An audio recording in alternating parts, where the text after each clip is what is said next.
Vamos a seguir continuando, mis queridos hermanos. La palabra de Dios,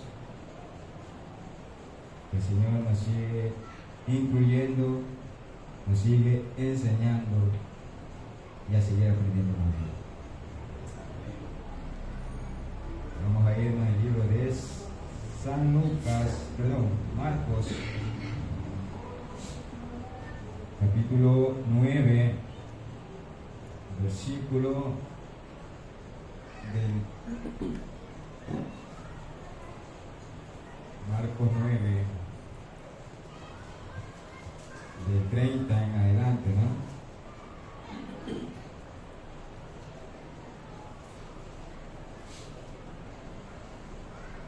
Pero cogemos lo del 33 hasta el 37, pero más, como digo, del 30 digo, más, como digo, de dónde prolonga el Señor esta enseñanza, lo que el Señor nos quiere decir, ¿no? Vamos a la lectura. Dice así: su palabra la leo honrando al Padre, al Hijo y al Santo Espíritu. Y dice así: habiendo salido de allí, caminaron por Galilea y no querían que nadie lo supiese, porque enseñaba a sus discípulos y le decía: el Hijo del Hombre será entregado en manos de hombres y le matarán, pero después de muerto resucitará al tercer día. Pero ellos no entendían esta palabra y tenían miedo de preguntarle.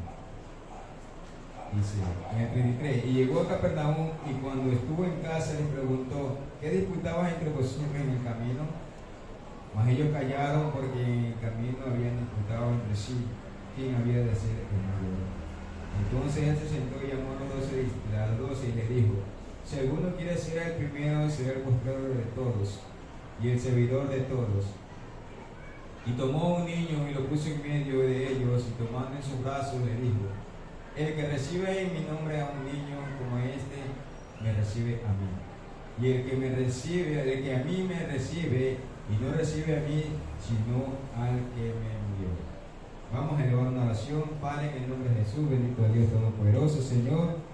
Padre mío, Dios mío, Señor, nuevamente agradecido una vez más, Señor mío, Padre, por habernos permitido, Señor, nuevamente en este lugar, papito lindo, de podernos congregar, Señor mío, Padre, como dice tu palabra, Señor, no dejando de congregar como la tienen por costumbre, Padre. Dios amado, Señor, henos aquí, Señor, tu pequeñito, Padre mío, Dios mío, Señor, nuevamente, Padre, que ha venido a esforzarse nuevamente, Padre, aquí en tu casa, Señor mío, Padre. Usted ve, Señor, cada día, Señor, la vida de cada uno de mis hermanos, aún mi vida, Señor mío, Padre, con un fin, con un propósito, Señor, de seguir escuchando tu voz, Señor, a través de tu palabra, que nos sigues dando a conocerte más en tu palabra, Señor mío, Padre, mi Dios Todopoderoso. Y aquellos que no pudieron pedir, Señor mío, Padre, usted sea usted guardándolo, mi Dios, donde quiera que ellos estén, en su casa, Señor, en su casa, Padre. Yo no lo sé, usted es el único que conoce, Padre mío, cada día, Señor mío, Padre. Te lo pongo en tus manos, Padre mío, Dios mío, Señor. Que tú lo guardes, lo cuides, Señor mío, Padre. Si hay la oportunidad, Señor mío, Dios mío, Señor, de venir, Señor, sea usted trayéndolo, Padre mío, Dios mío. En el nombre de Jesús de Nazaret, Padre mío, Dios mío. Ahí te pido ciencia y sabiduría y conocimiento a través de tu bendita palabra y eterna, Señor mío, porque de ti viene la sabiduría, Padre. Nada es de nosotros, nada es nuestro, Padre, todo proviene de ti, Dios Todopoderoso, Señor. En el nombre de Jesús te doy gracias, Padre, Hijo y Espíritu Santo de Dios. Amén, y amén, y amén. Gloria a Dios, santo es el Señor, alabado sea su nombre. Así es, mi hermano, le damos gracias, como le dije nuevamente, a Dios por este tiempo, por este momento que el Señor ha permitido una vez más de poder congregarnos. Se ve allá afuera cómo están ahorita, cómo se afanan en estas fiestas paganas, como le dije, este día 25 de julio. Mire que la gente cómo sale desesperado, como que nunca ha visto una fiesta, ¿no? Pero gloria a Dios, Dios nos sacó de ahí para venir aquí a sus caminos, ¿no? Santo es el Señor. Bueno, santo es el Señor. Así, mi hermano, estamos llevando esta enseñanza sobre el tema sobre la humildad, ¿no? ya decimos que la humildad, ¿no? Que la humildad no se, es una actitud de persona que no se presume, ¿no? Estamos llevando sobre la humildad que contribuye a la unidad. ¿Qué es lo que quería el Señor? El Señor quiere, como dije, 2 puntos: el servicio y que sea humilde, ¿no? A eso que Dios cogió, bendito sea su nombre, a sus discípulos. ¿Para qué? Para que no se jacte, para que no se vanaglorien, porque ellos pensaban que quién iba a quedar el mayor, quién iba a ser el líder. Pero Él le da unas instrucciones, como vimos en Marcos capítulo 8 al 34 y al 38. Ahí le da esta enseñanza: si alguno quiere seguir en pos de mí, ¿no? Entonces Él hace, dice, ellos pensaban buscar el primer lugar, pero Jesús le acaba de enseñar, dice, acerca de la humillación, ¿no? Ahí vemos Marcos 9, 31 y 32. Pero ellos solamente podían pensar en quién sería el líder, quién quería hacer cargo, ¿no? Entonces, el mayor ejemplo, como nos dice nuestro Señor Jesucristo, que es el ejemplo máximo sobre la humildad y el servicio, ¿no? Cuán importante es ser humilde, iglesia del Señor, que Dios está buscando hoy. En estos tiempos el hombre se jacta, el hombre quiere ser más, ¿no? Quiere decir que de mí viene la sabiduría, nada es nuestro. Como le dije, yo soy el evangelista, el profeta, pero nada es, todo es de Dios. Y ahora hay que ser más humilde. Por eso le da a conocer a sus discípulos, más prefieren que sean humildes en el servicio, ¿no? Como le dije, ahí llevó el ejemplo de nuestro Señor Jesucristo, que seamos de humildad y de servicio para la iglesia, ¿no? Pero ellos, dicen, no habían entendido que la misión es un encargo o una orden que da una persona que lleva a cabo, ¿no? Esa es la misión, ¿no? Que Jesús quería, dice, que de Jesús, que no era ser servido, sino para servir, ¿no? Como le dije, Él no vino para ser servido, sino Él vino para servir, ¿no? Ahí vemos Lucas 22, 27, y dar su vida en rescate por muchos. Eso es lo que hizo nuestro Señor Jesucristo cuando Él estuvo aquí en la tierra. Y en segundo lugar, ellos serían quienes iban a doctrinar. Por eso Jesús los doctrinaba, Jesús los capacitaba a estos hombres para que en un futuro, para ellos enseñar a la generación, ¿no? Y así mismo, cuando nosotros venimos a Cristo, Él nos enseña, Él nos capacita, ¿no? Para seguir enseñando a los demás. Por eso dice que quienes iban a adoctrinar una generación de los cristianos, su testimonio se convertiría en el fundamento de la iglesia. Ahí vemos en Efesios 2:20, miren lo que nos dice, el fundamento de la iglesia. ¿Cuál es el fundamento?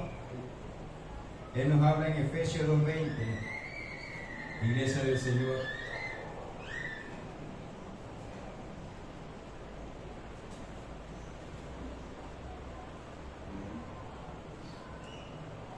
Dice, edificado, dice, sobre el fundamento, dice, de los apóstoles y profetas, siendo la principal piedra del ángulo Jesucristo mismo, ¿no? ¿Qué quiere decir edificado? Dice, edificar, construir o mandar a construir un edificio, algo que tú vas a hacer, construir, sea una casa, sea una choza, algo que tú vas a edificar, ¿no? Fundamento también puede ser un principio, una base. También fundamento es un cimiento de un edificio. En hebreo también se traduce las palabras de mayormente derivados de yasad, fundar, de establecer o crear, ¿no? En griego dice, es temelios. Ahí vemos una enseñanza en Lucas 6, 48 y 49, de quién se debe fundamentar. Una enseñanza muy preciosa, iglesia del Señor.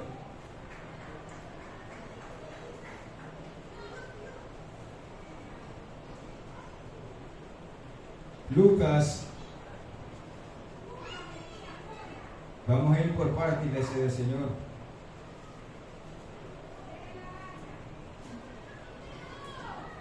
Lucas 6, 48 o el 49 dice: semejante, dice, a él, al hombre, edificar, dice, el edificar una casa que cavó, dice, ¿no?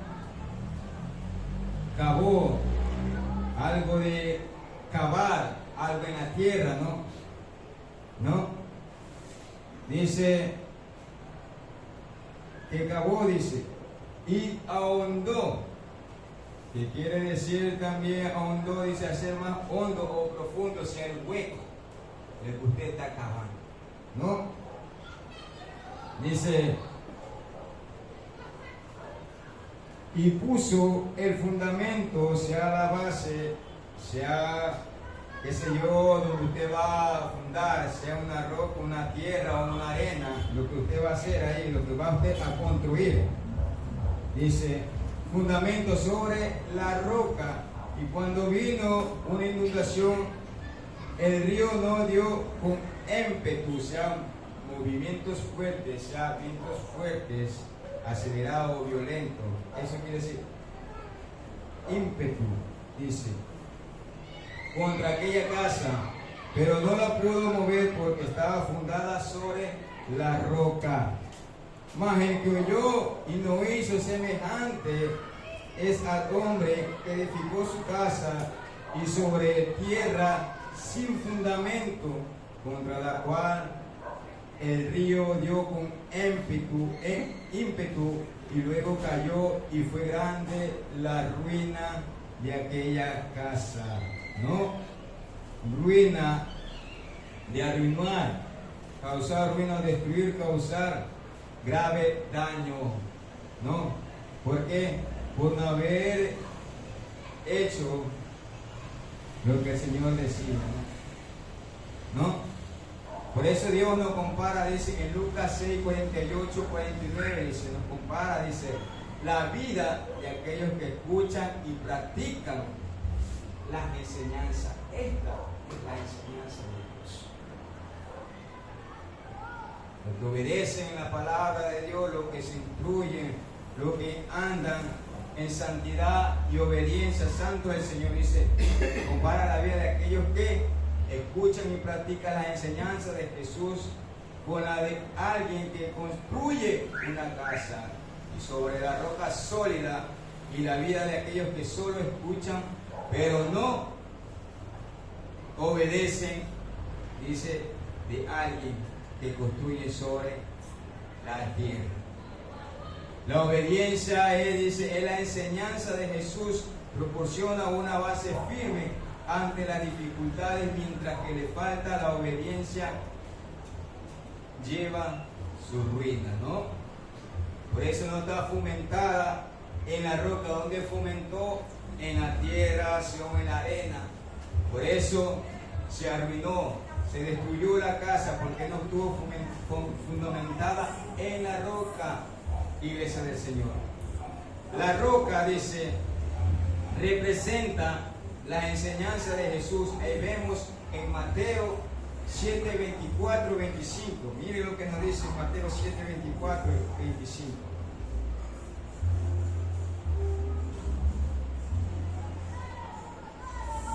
Ahí habla sobre los dos cimientos, ¿no?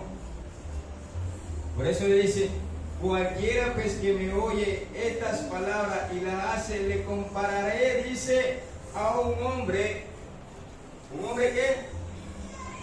Prudente. Un hombre prudente, que es prudente, que muestra prudencia y cautela, de precaución, reserva, que se hace algo algo prudente, algo moderado, algo razonable.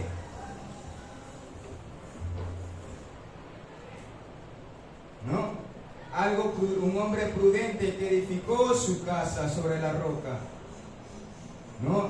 Descendiendo, dice, lluvias y vinieron ríos y soplaron vientos y golpearon contra aquella casa y no cayó porque estaba fundada sobre la roca. ¿Sobre quién? Sobre Cristo Jesús en la roca. Por eso usted ve ahora en estos tiempos, estuvieron bien en la palabra, ahora se han distorsionado. Usted ve cuánto ahora ya no predican lo que es conforme a la palabra, se van fuera del texto, se van a otro lado. Por eso distorsionan en la palabra. En vez de dar enseñanza, dan otras cosas. Por eso dice el Señor, nos compara, dice, estas enseñanzas, dice, pero siempre y cuando que andemos en la obediencia, en la obediencia de Jesús. Eso le representa, la roca representa las enseñanzas de Jesús y la obediencia a ella. La roca es una base firme y segura. Si yo estoy fundamentado en la roca que es Cristo Jesús, nadie me puede mover. Si yo estoy fundado en su palabra, en su enseñanza, nadie me puede doctrinar de otra manera. ¿Por qué? Porque ya conoces la enseñanza. Ya conoces en qué estás fundamentado. En Cristo Jesús. A eso se refiere, santo el Señor. Pero muchos en estos tiempos, ¿cómo se han ido por otro lado? ¿No? Dice una base firme y segura que simboliza la estabilidad y resistencia ante las adversidades. Venga lo que venga, te digan lo que diga. No, si eres legalista, dicen esto, uy, hermano. Pero tú ya estás, que dice, fundamentada en la roca de Cristo. Tú ya conoces la palabra, sabes la palabra. Pero si no sabe la palabra, va a ser fácil engañado. Por eso fue importante fundamentar en la palabra que es Jesucristo, que es la roca, ¿no? La arena representa la falta de obediencia a la enseñanza de Jesús. La arena es una base inestable e inconstante que simboliza la fragilidad y la falta de resistencia ante las dificultades. Te ve que cuando usted va a pisar arena, usted se hunde, ¿no? ¿Por qué? Porque no está algo seguro, algo sólido, ¿no? Así mismo nos dice en su palabra aquí, en el 26, pero cualquiera que me oye estas palabras y no las hace, le compararé a un hombre insensato. ¿Sí vio? Insensato, que edificó su casa sobre la arena. Y descendió de lluvia y vinieron ríos y soplaron vientos y dieron con ímpetu contra aquella casa y cayó y fue grande su ruina. Grande fue, como le dije, su grave daño. Se arruinó, ya no como pudo levantarse. ¿Por qué? Porque te fundamentaste en la arena o en la tierra. ¿No? Las inundaciones y tormentas representan las pruebas y tribulaciones de la vida. Estos pueden ser problemas económicos, enfermedades, pérdida o cualquier tipo de dificultad que la vida presenta. Son problemas, son tormentas que a veces provienen. ¿Por qué? Porque no te aseguraste, no te estuviste firme en lo que decía su palabra. Por eso dice que representan las pruebas y tribulaciones de la vida, Iglesia del Señor. ¿Quién no ha tenido problemas? ¿Quién no ha pasado algo, necesidades, algo económico? ¿Quién no ha pasado? Pero eso no significa que tú vas a dejarlo todo, ya no vas a seguir adelante. Es necesario que a través de tribulaciones entremos al reino de Dios. Esa es la palabra tanto del Señor. A través de tribulaciones entremos al reino de Dios tanto. ¿No? Por eso es necesario que contezca esto, las pruebas, las tribulaciones, los problemas, tantas cosas que se levanten. Pero usted siempre tenga su mirada en Cristo Jesús. Porque eso es algo pasajero. No va a ser para toda la vida. Pero si aquel que no está fundamentada en la roca va a tener estas cosas y se va a dejar dominar, se va a dejar llevar. Ahí cuando el enemigo ataca, te quiere desviar. Esta semana yo te vacié. En estos días yo me sentí un poco mal. Y si sabes cómo es el enemigo, primeramente el enemigo te ardea la mente. Me vino ¿cómo le puedo decir? Algo bajo, así. No significa que con esto estoy pecando, no, que Dios me guarde, sino siempre va a tener esa circunstancia. ¿Por qué? Porque somos humanos, iglesia del Señor. Lamentablemente somos de carne y hueso. Esta carne se va a cansar, se va a debilitar. A veces por el trabajo, ¿no? A veces las preocupaciones pasan. Pero en estos días estaba así. Me cayó, dio algo, como les dije, como un desánimo, una bajada. Yo dije, Señor, ayúdame. Estaba orando, Señor, ayúdame. Y pues en el rato cuando yo salgo de mi trabajo, me embarco al bus, en ese rato me quedo adormecido. En ese rato el Señor me da una visión y me veo una llama que la llama era como que queriéndose apagar. Tanto. Y yo le dije, Señor, guárdame, Señor. Yo no quiero tener esto, Señor. Porque a veces humanamente, a veces piensas, porque como digo, el Señor conoce tus pensamientos. A veces piensa dejarlo todo. Después de tanto tiempo, has caminado con el Señor. Después de tanto tiempo de nadar tanto y ahogarte a la orilla.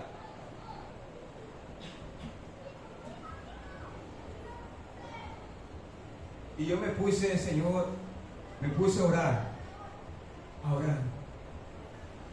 Porque eso pasa, iglesia del Señor. Muchas veces las preocupaciones vienen. Y a veces tú quieres el rato que el Señor te responda. Tú a veces te desesperas. Me ha pasado.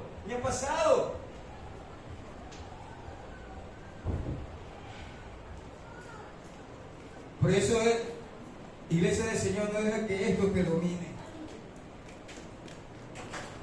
Por eso, cuán importante fundamentarnos cada día más en Cristo Jesús.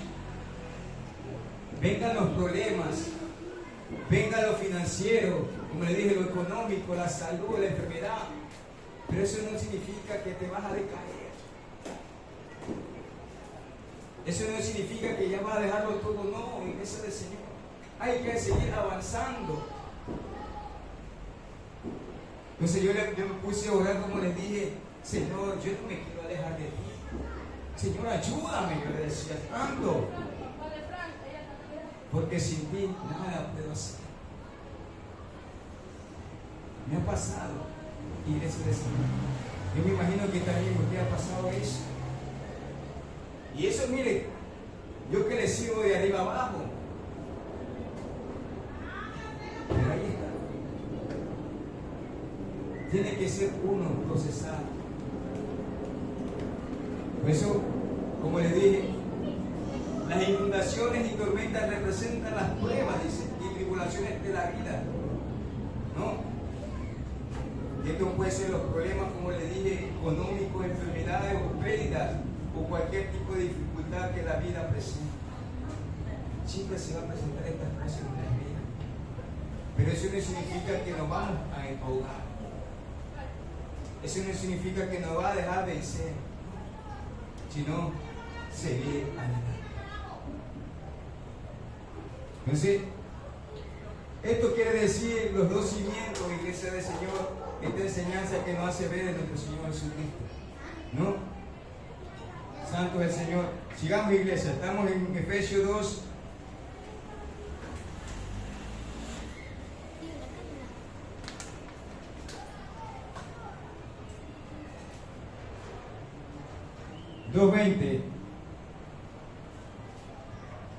Dice, y edificado sobre el fundamento, ¿no? También se usa metafóricamente de Cristo como fundamento de la iglesia. Ahí vemos en 1 Corintios 3:11. Miren lo que dice 1 Corintios 3:11. El fundamento. Dice, porque nadie puede poner otro fundamento que el que está puesto, el cual es Jesucristo. El cual es Jesucristo, ¿no? De los apóstoles, miren, sobre el fundamento de los apóstoles. En Hechos 2:42 dice, perseveraban, dice, los apóstoles, dice, en la doctrina. ¿De cuál doctrina está hablando? De esta enseñanza, de esta palabra que está diciendo, de esta doctrina, ¿no? De esta doctrina, dice, en la comunión unos con otros, el repartimiento de panes y las oraciones. Eso quiere decir, los apóstoles aprendieron la enseñanza de Jesús, la doctrina de esta palabra, y perseveraban, ya, estar firme, ¿no? Perseverar, dice, mantenerse una persona firme en una opinión, una conducta, perdurar, permanecer y persistir. Eso quiere decir perseverar. Ahí ven Hechos 2:42. Los apóstoles perseveraban, no se quedaban ahí estancados, sino que ellos seguían manteniendo firme, seguían permaneciendo, seguían adelante, ¿no? Asimismo, el Señor nos dice que también perseveremos en esta enseñanza. Dice, y profetas, persona que posee el don de profecía. Usted ve ahora, dice, yo soy profeta, dame una profecía, pero una profecía falsa. Si veo como ahorita en estos tiempos, ¿cómo están? Puro profeta falso, que se cumplía, pero no se cumple. ¿Por qué? Porque son profecías falsas humanamente del hombre, no de Dios. Por eso hay que darnos cuenta, iglesia del Señor. Hoy día, en estos tiempos, se han levantado falsos profetas. Hay que estar atentos, iglesia del Señor. Dice, y profeta, siendo, dice, la principal piedra del ángulo, ¿no? Piedra del ángulo, Jesucristo mismo, ¿no? ¿Qué quiere decir la iglesia del Señor?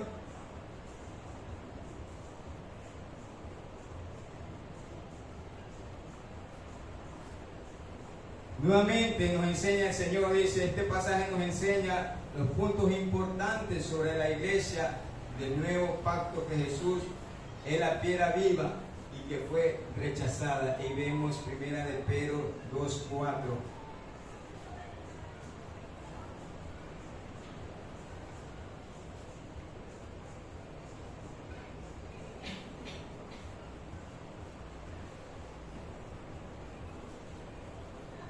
Dice, acercándonos a Él, quien, a Jesucristo, que es piedra viva, dice, desechada, algo de rechazar, algo de no aceptar, ciertamente por los hombres, mas para Dios escogida y preciosa, dice. ¿No? El pacto que Jesús hizo en la piedra viva dice que fue rechazada. Ahí vemos en 1 Pedro 2:4. En otro pasaje también nos ve, dice, como piedra angular del plan redentor de Dios para la humanidad, y como piedra angular sobre que se edifica la iglesia mediante la obra redentora en Cristo. Nos da vida y nos hace piedras vivas, ¿no? Piedras vivas. Ahí vemos en el 5, dice, vosotros también, dice, como piedras vivas, ¿no? Ser edificado como casa espiritual y sacerdocio santo para ofrecer sacrificios espirituales aceptables a Dios por medio de Jesucristo, ¿no? Somos piedra viva, dice, basados, dice, en Él. Juntos construimos una nueva casa. ¿Cuál casa está hablando? Esta casa de este cuerpo. Esta casa espiritual, que es templo de Dios. De esta casa está diciendo. Como yo estaba orando, le dije en la madrugada, y había tenido una revelación ese instante, un sueño revelado,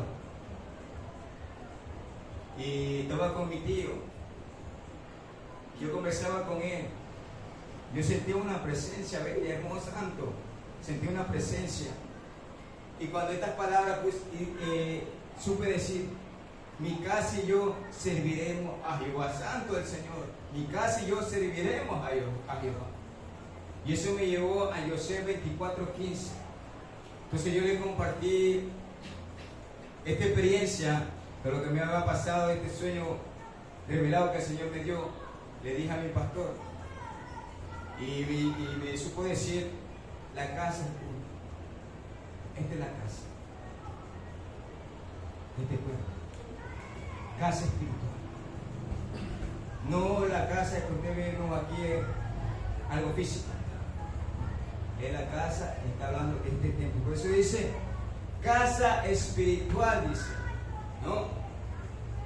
Por eso dice una nueva casa que ahora es espiritual. O sea, de esta casa está hablando, de este cuerpo. Dice que mientras que en el Antiguo Testamento el templo era físico, ubicado en un lugar específico donde se manifestaba la presencia de Dios. Hoy, mediante el Espíritu Santo que mora en nosotros y nos da vida. Ahí vemos en 1 Corintios 3:16. Ahí está el Espíritu Santo que mora en nosotros. Por eso dice que somos casa espiritual.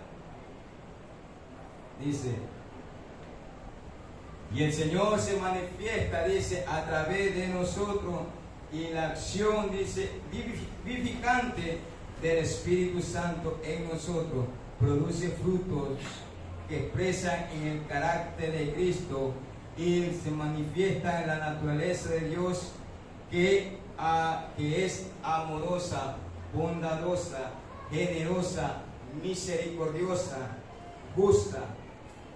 que Dios mora en nosotros. ¿Sí? Eso es lo que Dios, Iglesia del Señor, nos ha dado, que seamos bondadosos, generosos, misericordiosos.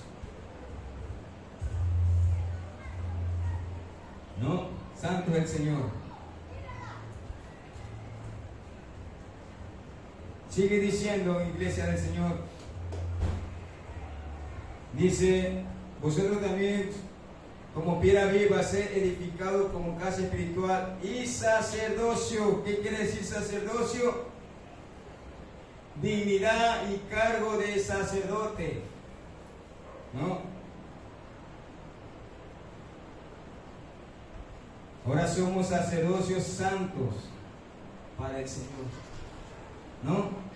Sacerdocio santo dice, tenemos unión con Cristo, tener el acceso de Dios para ofrecer sacrificios espirituales. ¿Cuáles son esos sacrificios espirituales? Aquí en el servicio, cuando Dios ministramos las cosas de Dios, sean en alabanza, sean en especial en oración, esos son los sacrificios, en adoración a Dios. Esos son los sacrificios espirituales. Por eso dice que somos sacerdocio, sacerdote santo para el Señor. Iglesia del Señor. ¿Cuánto le dan una ofrenda de aplauso?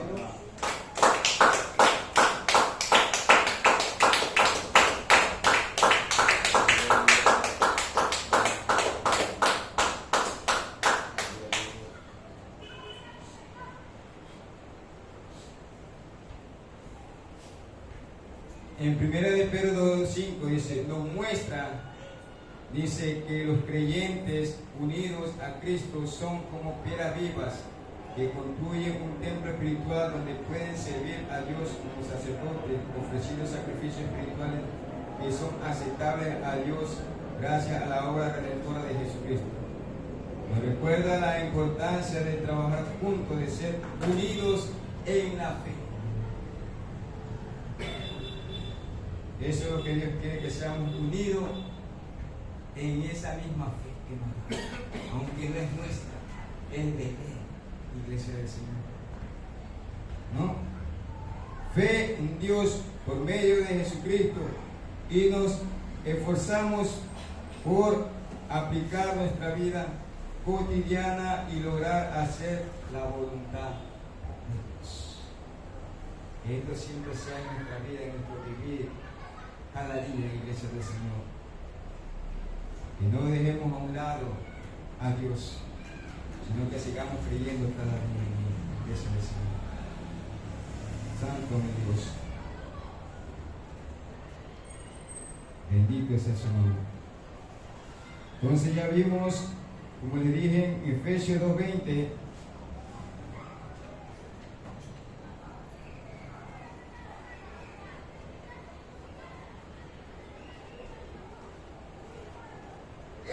se ha edificado sobre el fundamento de los apóstoles y profetas, siendo la principal piedra del ángulo en Jesucristo mismo. Entonces ya estuvimos resumiendo, Iglesia del Señor, lo que significa Efesios 2:20. Dice, llegando a casa Jesús le preguntaba sobre el tema de discusión, preguntando a estos hombres, sus discípulos, que habían tenido durante el camino y que continuó en el lugar de Pedro y Andrés. Y vemos Mateo 18:1, dice, en aquel tiempo los discípulos vinieron a Jesús diciendo, ¿quién es el mayor? El reino de los cielos. ¿Qué provocaba en ellos este tipo de discusión? O sea, una desunión, un desacuerdo había entre ellos. No habían esa disputa, como le dije, esa desunión, la discusión de discutir. Había una desunión entre ellos. Dice, no puede existir, dice, verdadera unidad entre gente orgullosa. No puede existir, dice, verdadera unidad. Porque hay algo en su vida, hay algo en su corazón. ¿No? Miren a qué tiempo el Señor nos dice, cuánto más en estos tiempos vemos cuánta desunidad vemos, cuántos iglesias del Señor desunión se ven, iglesias del Señor entre hermanos, porque no hay esa unidad, hay una separación. Que dice, no, el hermano, me alejo porque no me cae bien. No hay esa unidad, hay esa desunión, ese alejamiento. Si todos somos cuerpo de Cristo, por eso dice que no hay que tener ese orgullo, dice. Dice, la humildad que hubo en Jesús revela su amor y ternura por los demás. Así la persona dice, necesidad de pedir amor por su prójimo, porque el amor de Dios mora en su corazón. Mírenos en Efesios 4:2, lo que nos demanda el Señor. Dice, con toda humildad y mansedumbre, dice, soportando, dice, con paciencia, dice, ¿no? Soportando, dice, con paciencia los unos a los otros en amor. Mira que nos dice, ve que tu hermano te molesta, no le cae bien, soporta. Dice, soportando con paciencia. No que ya estoy demasiado, lo soporto mucho. Hay que soportar. Si es muy molestoso, hay que soportarlo. Mucho fastidia. Ya me cae pesado. Pero ¿qué dice la palabra? Con toda humildad y mansedumbre, soportándonos con paciencia los unos a los otros, en amor. Mire lo que nos dice en Colosenses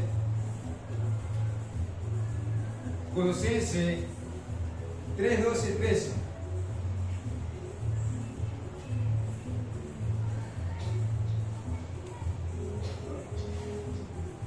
Dice, vestidos, dice, pues, dice, vestidos, algo de vestir, ¿no? Pues como escogidos de Dios santos y amados, de entrañable, sea íntimo mi afecto, dice, entrañable misericordia, de benignidad, de humildad, de mansedumbre, de paciencia. Nuevamente recalca, soportándonos unos a otros, dice, unos a otros, perdonándonos unos a otros, si alguno tuviera una queja. ¿Queja de qué? Un dolor, una pena, un descontento. ¿De qué tanto que te quejas?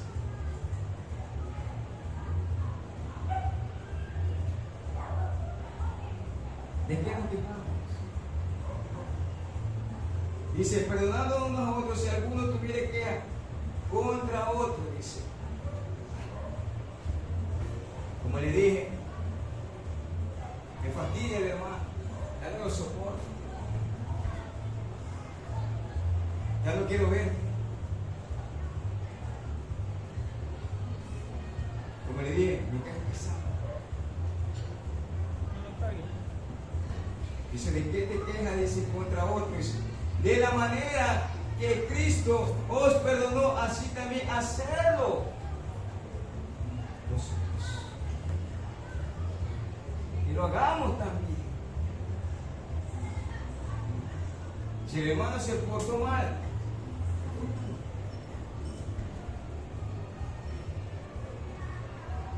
¿de qué te quejas? Santo, aleluya. Entonces, iglesia del Señor, hay que tomar eso en cuenta. Porque muchas veces he soportado, pero pero no has pedido perdón. ¿Quién somos nosotros para dejar? Por eso, iglesia del Señor, esta enseñanza que nos da el Señor para darnos cuenta cómo andamos, cómo son nuestros comportamientos. Así, como les dije, Jesús vio esa disputa entre ellos.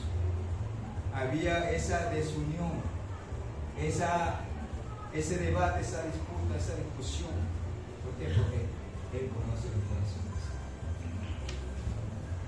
¿Y quién podemos engañar? Iglesia del Señor. Santo del Señor. ¿Cuánto alaban y bendice el santo nombre de nuestro Dios?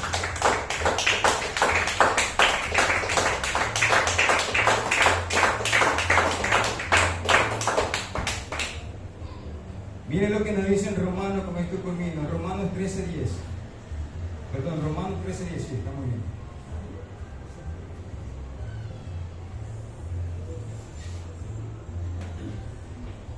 Dice, el amor, dice, miren, cuán importante el amor. No el amor humano, no el amor terrenal, no el amor fingido. El amor, dice, no hace mal al prójimo. No hace mal al prójimo.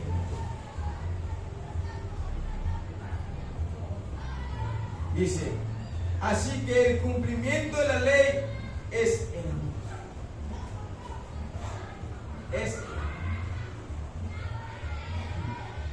No hace mal al prójimo. Yo porque voy a tener algo guardado con mi hermano,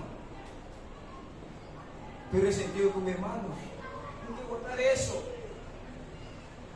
Ámalo. Por eso el amor no hace mal. Santo nuestro Dios, aquí lo vamos a dejar, iglesia del Señor.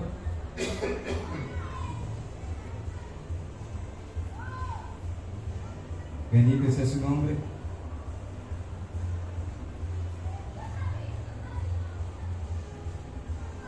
Si Dios lo permite,